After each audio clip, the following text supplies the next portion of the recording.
বিসমিল্লাহির রহমানির রহিম। আসসালামু আলাইকুম, welcome to my channel Sathi Hasan kitchen. তো নতুন বছরে ভাবলাম একটি কেক বানাই, বাচ্চাদের নিয়ে কেক কাটবো, কেক খাবো। তো 12টা বাজে আর কেক কাটা হয়নি, সকালবেলা কেকটা কেটেছি। তো নতুন বছর শুরু করলাম কেক নাস্তা দিয়ে। তো সবাই বলে নতুন বছর যে খাবার খেয়ে দিন নতুন বছর শুরু করা হয়, সারা বছর সেটাই খাওয়া হয়। তো এবার দেখবো সকালের নাস্তা তো কেক কেটে করেছি, দেখবো সারা বছর কেক দিয়েই নাস্তা হয়নি, তাহলে তো লাজবাব। কেক দিয়ে যদি প্রতিদিন নাস্তা করা হয়, কেক পুট্টির মতন হয়ে যাবে কেক পুরো।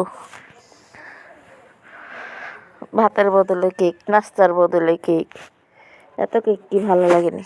আমার দরকার নেই প্রত্যেক দিন কেক দিয়ে নাস্তা করার। তো দেখুন কেক কেটে পিস পিস করেছি, সবারটা সবাইকে এখন দিয়ে দেবো। কতক্ষণে আমি খাবো, আমি দাঁড়িয়ে দাঁড়িয়ে দেখুন কেক কেটে কেটে পুরো কেকটাই আমি খেয়ে ফেলছি।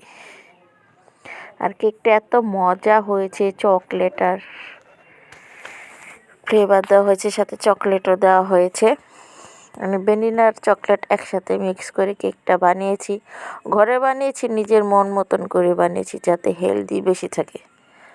বাচ্চারা খাবে, সবাই খাবো আমরা। তো ভাবলাম আপনাদের সাথে শেয়ার করি। তো আজকের এই ভিডিওটা কেমন হলো অবশ্যই কমেন্ট বক্সে কমেন্ট করে জানাবেন। Subscribe my channel. আপনারা সকলে ভালো থাকুন, সুস্থ থাকুন, আর আমার ভিডিও বেশি বেশি করে দেখবেন আর